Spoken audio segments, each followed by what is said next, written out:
people in a country where people are residing, how do you think those people are going to react to him? Yeah, it could be like it's an invading army. That's what it would seem like, right? You definitely want to send people out to talk to him. It's like, hey, who are y'all? What are you doing? Oh, we just want to stay for a while. Well, you think about when you have company at your house. If they bring 1 or 2 people and stay at your house for a while, is that okay? They show up with 15 or 20 right now. Sometimes it's not, right? Depending on the people. They show up with 15 or 20. That's more of an inconvenience, right? You're like, we're going to put 15 or 20 people. So again, you can imagine this scope that's expanded out where it's a big bunch of people showing up in different countries. So last chapter, who is the main person that Abraham is interacting with? Abimelech. And did we find out last week where the country that we're going to be more familiar with the terminology where Abimelech is from? Did that happen last week or is it going to happen this week? It's this week. Does anybody read ahead, know what country Abimelech is associated with? If you don't know, that's fine, we'll get to it. But it's going to be a familiar name when we get to it. I'll go ahead and just run the surprise. He's from Philistia. He's a Philistine. Now, do the Israelites, do they have a lot of history with the Philistines? Was it a good history? No. It's a conflict situation. So, again, it's just unique that Abimelech, who is from Philistia, and Abraham, who's going to represent, or does represent the Jews, Israelites, here's like the first interaction. And what happened in chapter 20? Was there good things going on or bad things going on? What did Abraham do that he's already done before? Yeah, he makes that lie because he's concerned about. Abimelech took her to be his wife. And Abimelech takes Sarah, and there's problems with it. What happens in Abimelech's house? Nobody gets pregnant. God shuts up their wounds, but also God doesn't. He goes above and beyond to help Abimelech. What does he do to Abimelech? He tells him that he's going to die. Yeah, he appears to him. He can tell him, hey, can't do this. This is what's going on. And so that's what happens getting us up to chapter 21. So again, Abimelech makes it right, gives back Sarah. He asks Abraham to intercede for him. Abraham does. And then Abimelech's house, they can start having kids again. So again, because kids was your posterity, it was everything to you back then. It was your workers, your army, it was everything. And so if that was to stop, as a people, you were going to die. You'd die out. And so that's what happened there. Chapter 21 begins now with the fulfillment of the promise given to Abraham so long ago. So someone wants to read first verses 1 through 5 of chapter 21. And the Lord visited Sarah as he had said, and the Lord did unto Sarah as he had spoken. And Sarah conceived and bare Abraham a son in his old age, at the set time of which God had spoken to him. And Abraham called the name of his son that was born unto him, whom Sarah bare to him, Isaac. And Abraham circumcised his son Isaac, being 8 days old, as God had commanded him. And Abraham was 100 years old when his son Isaac was born unto him. All right. So it begins off by saying the Lord visited Sarah as he had said. I don't know, I can't say this specifically, but what do you think?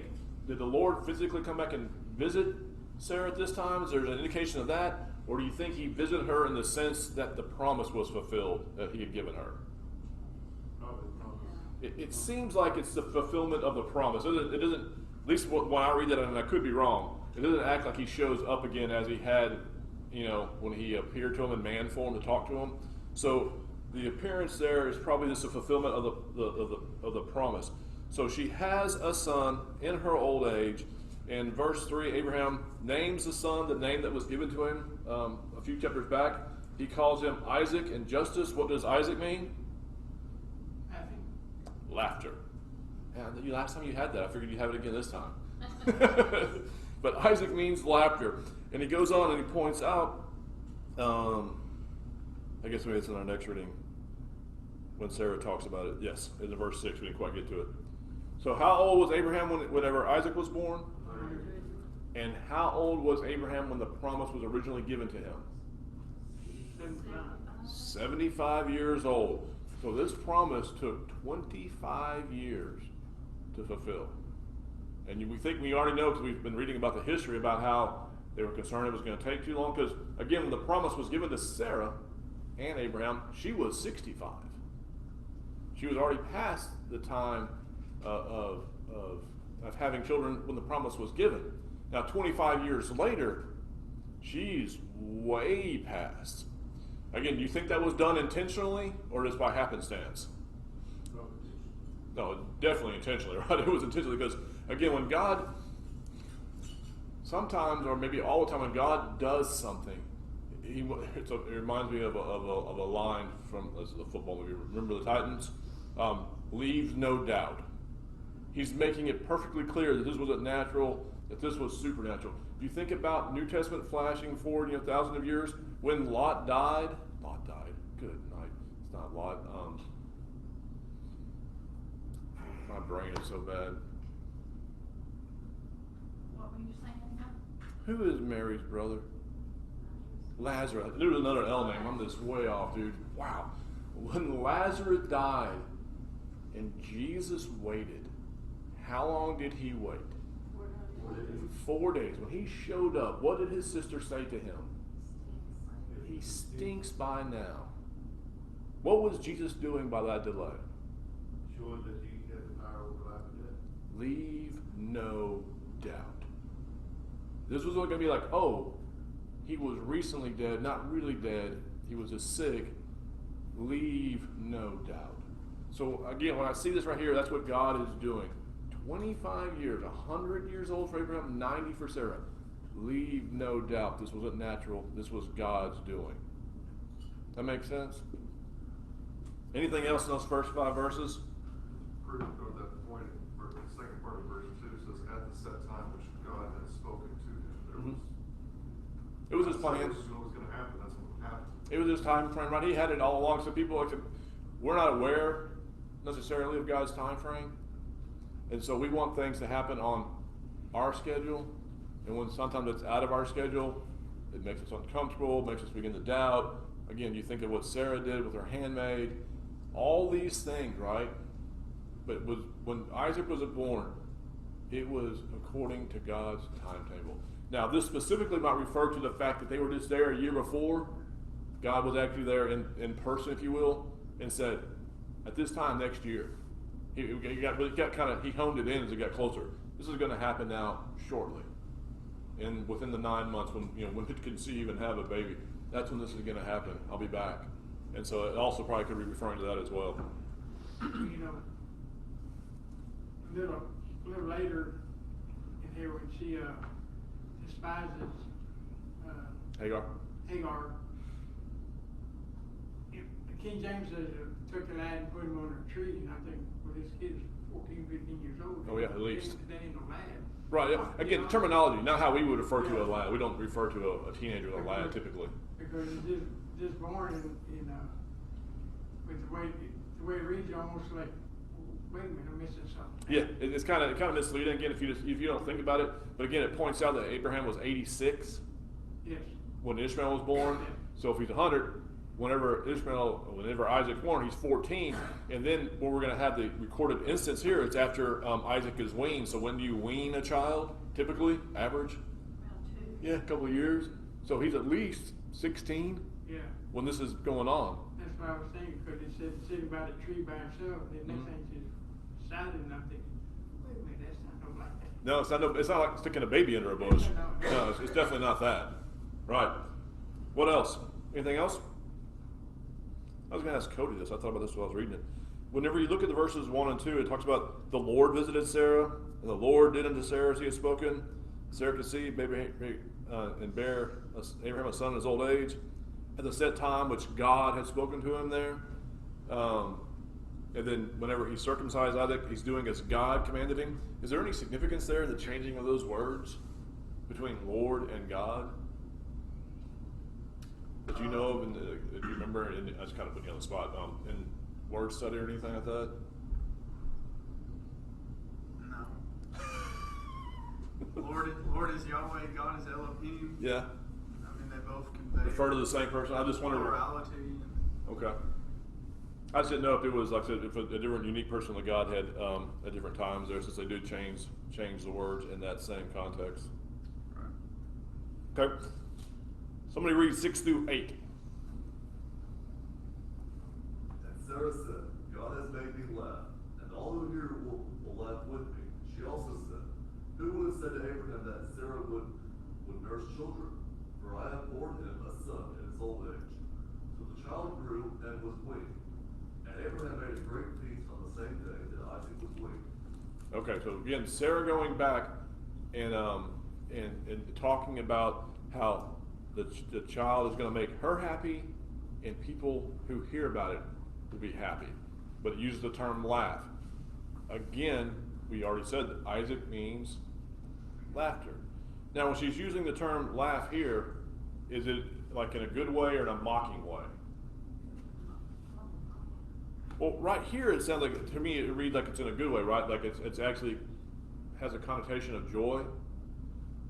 But whenever Sarah heard the news and she laughed at that time, did the angel who delivered that news, did he take that as like kind of good laughter or bad laughter?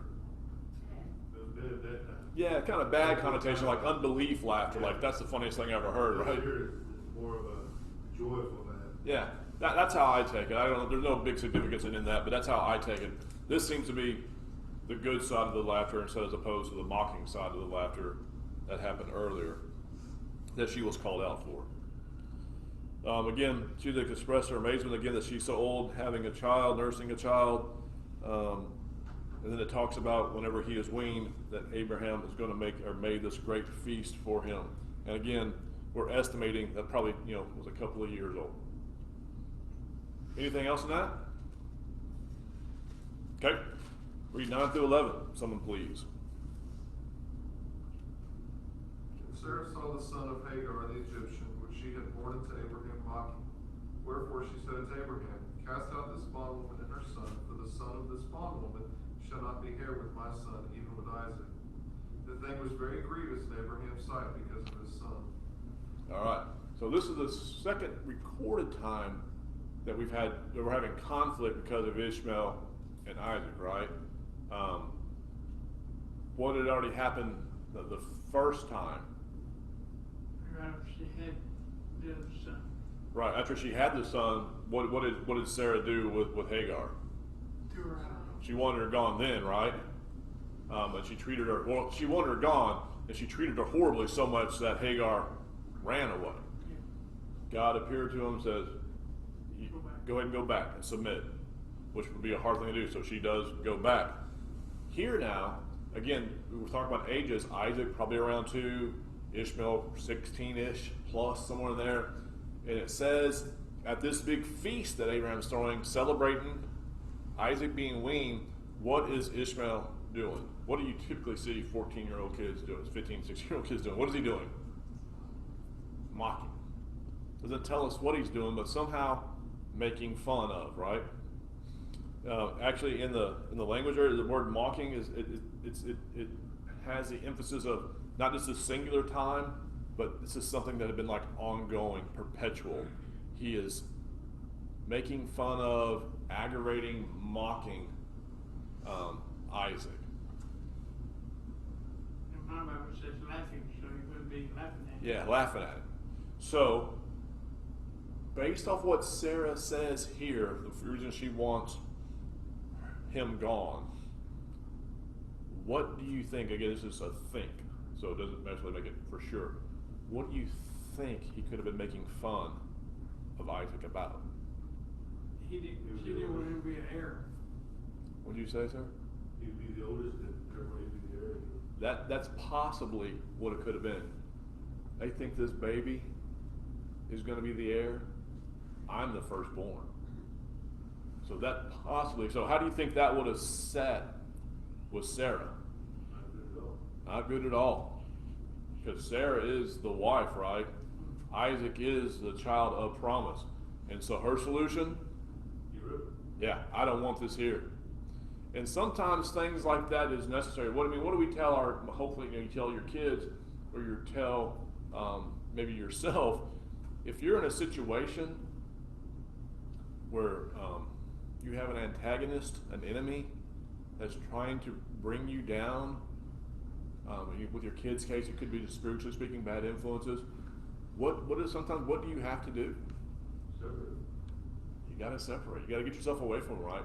If someone's going to jeopardize your spirituality, of course you want to help all people. You want to try to encourage them to do what's right. But if it gets to the point where it's going to affect you or your family, perhaps, what do you have to do? Separate. You got to go. You look in the New Testament and you look at the examples of withdrawal of fellowship, which is a very, very painful thing. But why is that necessary? Church pure. Church pure. God talks about a little leaven, leaven's a whole lump. The Bible talks about the process that has to be gone through where you go talk to a person by yourself, one-on-one. Hey, this is a problem. They refuse to hear you. The Bible says take 2 or 3 people with you now. Say, hey, in amongst this small group, this is a problem. If they refuse to hear you, then you tell them to the church. You remove that person from you. Again, because if you don't, trouble's going to come. So Sarah sees this and goes, he has to go. Now, does Abraham want to do what Sarah is asking? No, No, he does not. And why does he not want to do that? that's his son. But his son also. Still his son. But what does Abraham do? We haven't read it yet, but what is he going to do? He does it because God told him to. Yeah. He's going to do what God tells him to do. No matter how painful, no matter how heartbreaking, God is going to follow through. Abraham is going to follow through with what Sarah's request, and God confirmed that because that's the right thing to do. You need to send him on. Let's go ahead and read. Any questions about that? Let's go ahead and read it. That's verses 12 through. It's a longer reading. Let's go ahead and read it all. It's going to be 12 through 21. And God said unto Abraham, let it not be grievous in thy sight because of the lad, and because of that bondwoman. And all that Sarah has said unto thee, hearken unto her voice, for in Isaac shall thy seed be called. And also of the son of the bondwoman will I make a nation, because he is thy seed. And Abraham rose up early in the morning, and took bread and a bottle of water, and gave it to Hagar, putting it under her shoulder, upon her shoulder. And the child, and sent her away, and said, depart and wander in the wilderness of Beersheba. And the water was spent in the bottle, and she cast the child under one of the shrubs, and she went and set her down over against him in a good way off, as it were a bow shot. For she said, let me not see the death of the child. And she set over against him, and lifted up her voice and wept. And God heard the voice of the lad, and the angel of God called unto Hagar out of heaven, and said unto her, what aileth thee, Hagar? Fear not, for God hath heard the voice of the lad where he is. Arise, lift up the lad, and hold him in thy hand, for I will make him a great nation. And God opened her eyes, and she saw a well of water, and she went and filled the bottle of water, and gave the lad drink. And God was with the lad, and he grew and dwelt in the wilderness, and became a archer. And he dwelt in the wilderness, and his mother took him a wife out of the land of Egypt. Okay. So again, back to what the previous reading, Sarah requests that Hagar and her son be taken out or kicked out of the camp, if you will. God appears to Abraham and says, don't let this be grievous, because that was a concern of his. He goes, do what Sarah says. He goes, Isaac is the one that's going to be the son of promise. He goes, but I'm going to take care of Ishmael and Hagar because he's your son. I'm going to make a nation of him as well. It's just not going to be the nation of promise. What do we see that shows Abraham's characteristics in verse 14? What does he do?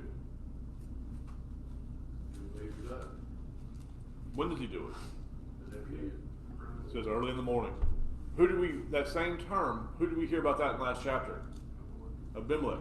Whenever God appeared to Abimelech and said, you're a dead man, you have another man's wife, you need to fix this. Did he, sleep in and get up around noon and take care of it that evening? No, he got up in the morning and did the first thing. So even though this thing was grievous to Abraham, whenever God spoke to him and said, this is what has to be done, he got up, something he didn't want to do. Usually when you don't want to do stuff, you delay and do it at the last possible moment, right? Like, if you're assigned to write a big, long report in school, very few is a kid who, starts early and gets it done with plenty of time. They usually wait till the night before because they don't want to do it and stay up all night doing that thing. Abraham didn't want to do this. But once God said, this is what you're going to do, he got up early in the morning and took care of it and did it. So he gives Hagar some provisions, some food, water. He probably gave her money. The things that are recorded here probably don't encompass everything that he gave her to send her out on her way. And he sends her out on her way. So what happens into her journey? Provision. Yeah, if you can only take as much food and water as you can carry, you're not going to go on. You can't get too far without restocking. So she runs out, and then again, as was pointed out earlier, it uses the term lad in the King James over and over. When you hear the term lad, what do you think of? What does your mind go to? Child. A little bitty kid, right? You hear the term cast under a tree, do you think of like a 16-year-old, or do you think like a baby? Again, so the words kind of shift your brain away from what you actually know as fact already. This kid is a 16, 17-year-old kid. And again, going with his mother to the wilderness. For whatever reason, and maybe because he's this younger, leaner, he's in worse shape. It seems like he's in worse shape than his mother is. He's going to die first. So she puts him under a bush, lays him down, gets him out of the sun, I guess probably as much as she can, and gets away from him instead about a bow shot, because she doesn't want to watch him die. He's going to die, but she doesn't want to see it. And she lifts up her voice, and she's crying, weeping, if you will, crying out to God, if you will. Who calls out to her? Angel of the Lord. Angel of the Lord. Is this the first time she's talking to the angel of the Lord, or an angel of the Lord? No. When did it happen before? She ran away. When she ran away, right? So that back in chapter 16, verse 7. Possibly the same angel talking to her, right? Because last time he said, hey, you need to go back. He says, hey, what does the angel tell her this time? There's water. It doesn't go. He asked her, what's the matter with you? What aileth you? Again, God, for whatever reason, he likes to ask questions that he already knows the answer to, right? What's the matter? Well, I'm in the middle of a desert here, and I'm dying, and so is my kid, right? But he asked her, what's ailing you? And then what does he tell her? He said he heard the voice, and I didn't understand that part. Yeah, because I didn't really catch that till this time. I read it, several times. I read this time. I always just assume because it says that she's weeping and crying out, that God is responding to her. But what does God say? Who's he responding to? He said, I've heard the voice of the lad. Yes, ma'am? We get the impression that Abraham loved Ishmael. Oh, I believe so. Oh, And yeah. I can't help but think he didn't try to teach him about God. I mean, Yeah, no doubt. we don't know, but maybe there was a relationship that maybe the boy was actually talking to God. It might have been, right? Because how could he, if he lived as one of Abraham's sons, how could he not at least have been taught? It's a good thought. Something I hadn't thought about before, but you're exactly right. If he was 16 years old, raised in the house of Abraham, what had he seen Abraham do every day of his life? Right. Worship God every day. He took Isaac with him to later here, and just flash forward. But when he takes Isaac with him to go and worship God, he goes, "We're going to go yonder and worship." What does Isaac say on their way? I see the wood and the fire, but where's the sacrifice? So what does that mean about Isaac? What is his knowledge about how he knows how to worship.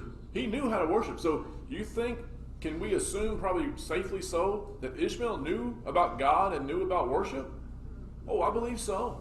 Do you think, again, things aren't recorded for us, do you think Abraham just sent him away and not said anything, or do you think Abraham had a discussion with him as he's sending him away?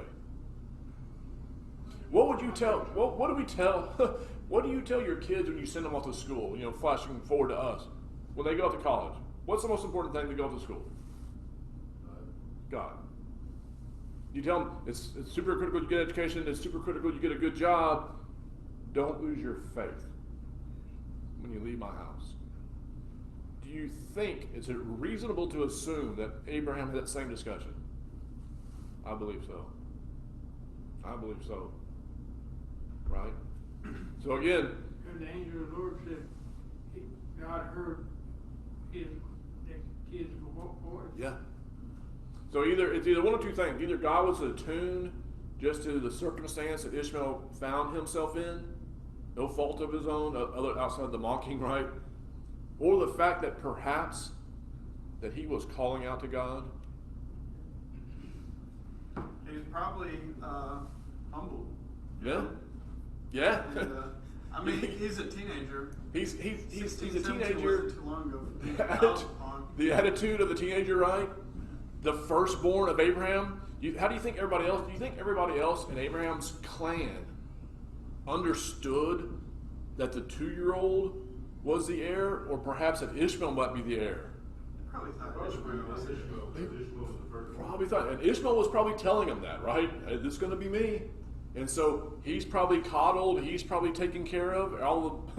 So all of a sudden, he's out in the wilderness by himself with his mom with nothing, and they are, how many days into their trip and whatever, and they're out of food and water, and he's dying. Yeah, it had to be humbling to him. And so again, he calling out to God. The angel talks not to the lad, at least it's not recorded for us, but talks to Hagar and says, it's going to be okay. And then it says, her eyes were open, not in the sense that she was blind, but in the sense she didn't see something. What was she missing? And what did God point out to her? Water. She goes and fills her water bottles. God is taking care of them. And then it goes on to say that how they're living in this area of Haran. She finds him a wife, and where does she go back to find him a wife from? Because why would that be? That's where she's from. What's Abraham going to do whenever he sends to get a wife for his kid? Where does he send back to? Goes back to his home country, right? That's what she does. This area of Haran is in the Sinai Peninsula. So that is where he's making his abode. Anything else in that? I find it interesting, the first time Sarah tells Abraham to get rid of Hagar, he just does it. This time, either God tells him to go through it, or he asks God what to do. So Yeah. it's a little bit of learning from on his part. Yeah, and again, it was probably the second time. It was probably harder, right? Because again, I'm sure he had affection towards Hagar. She has a baby, but again, this is 15, 16 years down the road. He's probably, like I said, probably worked with Ishmael, taught Ishmael. He has more invested in. Now, is it harder? He has an affection for Ishmael. Is it harder now? Yeah, it's probably harder. It's been his son for 16 years. So tough. Again, there's examples for us. I've seen people before. This is a real brief segue when it comes to the idea of disfellowshipping and stuff. And people will get down to their family and they will not do it. I've talked with people before. They go, yes, my brother, my son is doing wrong, but I will not disfellowship. Really? When it comes down to it, if God says, these are the steps you go through, if someone is living this way, who is a Christian, this is what you have to do, and your attitude is, I'm not going to do it. I don't care if it's about disfellowship. It's about anything in the Bible. Baptism, take whatever it is. I'm not going to do that. At that point, what have you just said to God? More important than that. Yeah. The Bible equates disobedience with disbelief. I'm not going to do what you say. When you say that to God, you're basically saying, I don't believe you are who you say you are. Because if you truly believe who God is, who he says he is, there is no way you don't do what he says to do. No way. Let's go ahead and read the rest of it. 22.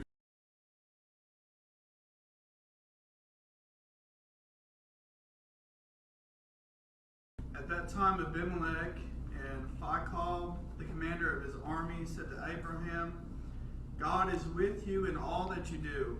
Now therefore swear to me here by God that you will not deal falsely with me, or with my descendants, or with my posterity, but as I have dealt kindly with you, so you will deal with me and with the land where you have sojourned. And Abraham said, I swear I will. Verse 25, when Abraham reproved Abimelech about a well of water that Abimelech's servants had seized, Abimelech said, I do not know who has done this. You did not tell me, and I have not heard of it until today. So Abraham took sheep and oxen and gave them to Abimelech, and the two men made a covenant. Abraham set 7 ewe lambs of the flock apart, and Abimelech said to Abraham, what is the meaning of these 7 ewe lambs that you have set apart? He said, these 7 ewe lambs you will take from my hand, and that this may be a witness for me that I dug this well. Therefore the place was called Beersheba, because there both of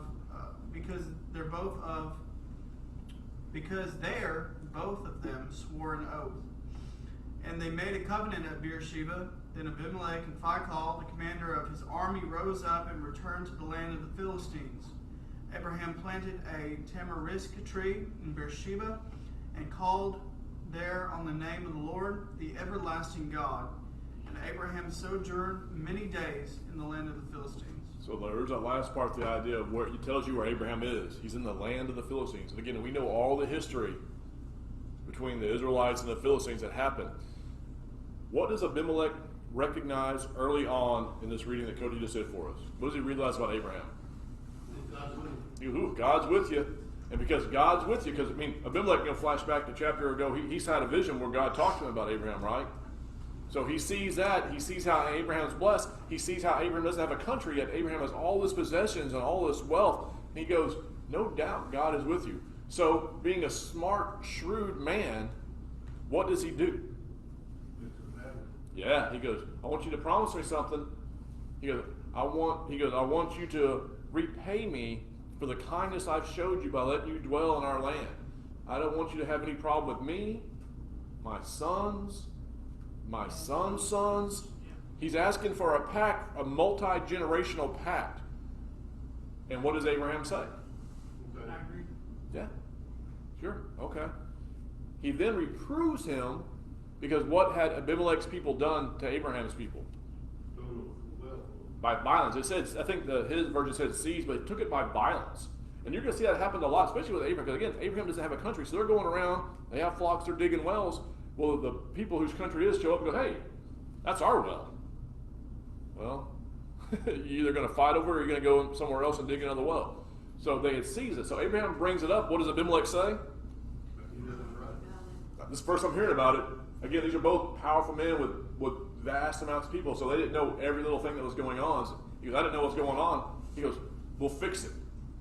We'll correct it. And so Abraham gives him some gifts to recognize this pact, and then he sets out 7 ewe lambs, and Abimelech goes, what mean these? And what was the reasoning behind that? A witness.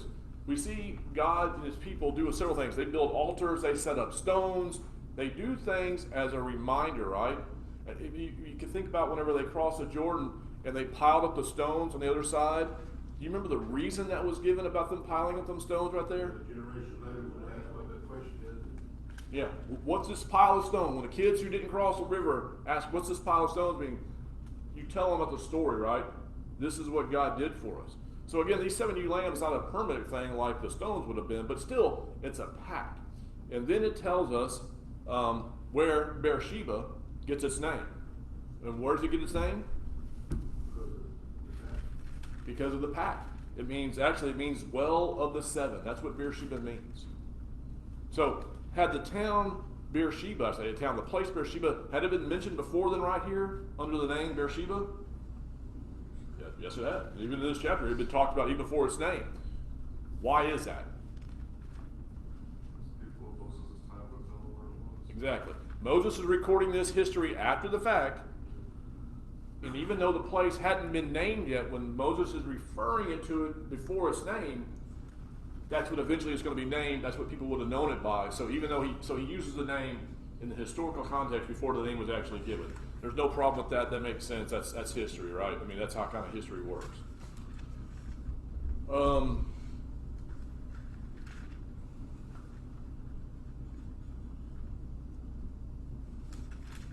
How did the pact between Abimelech's sons and Abraham's sons work out long term? That's it. Not that good, right? Again, you know the history of the Israelites and the Philistines. Maybe it was good there for a few generations. I don't know. Long term, not good. Long term today, not good, right? They're still having issues over there. So even though you have the best intentions, you still can't control your kids and your kids' kids and how they're going to behave and how they're going to. You can do the best you can, but it's not going to work out long term between the Israelites and the Philistines.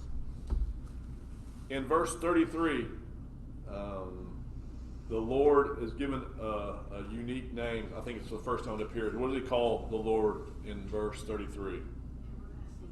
The everlasting God. I wrote this down in my margin right here. I guess it's the Hebrew. It's El Olam, O-L-A-M. It means everlasting God. That's in verse 33. In chapter 14:22, he was called El. I can't tell with my own writing if it's an L or an R. It's Elyon or Aaron. E-L-Y-O-N. That means God Most High. And then in chapter 17, verse 1, he's called El Shaddai, God Almighty. So again, descriptive terms, different terms for God and what he is. Most High, Almighty, Everlasting. All accurate in their description of God. What else do y'all see in that right there? Do you think the angel of God was Jesus? Ooh, right? And like people say about the angel of the Lord? It's perhaps. We don't know, right? We don't know. What does, in the simplest terms, what does the term angel mean? Again, whenever we hear it nowadays, like lad, you hear angel, you think what? Oh, white robes in the wind. That's what you think. But it boils down to messenger. You think about Cody's class in Revelation. Unto the angel of the church of Sardis I write. What does that angel probably mean there? The messenger there, the preacher there, maybe perhaps an elder. Now, could it mean like an angel? There's an angel assigned to a church. Could it mean that in the heavenly realm? Possibly. So whenever you see terms like angel of God, angel of the Lord, there's nothing, at least to my knowledge, definitive. Now, whenever you see things, like when the angels appear to Lot to take him out, the three men show up, and then the two men go on to Sodom and Gomorrah, the one stays behind, and it starts using interchangeable terms, angel and Lord and God. And then when it refers to it chapters later on, it says God told Lot this. Yeah, it does certainly seem like that term angel and angel Lord can refer to a person of the Godhead. And again, I could be wrong, probably am, but it would make to me the most sense that it's not necessarily God the Father appearing here. Who's the God, person of the Godhead that appears here on earth? His Son. So it would be actually a pre-incarnate figure or feature of God showing up and talking to his creation through his Son. So possibly.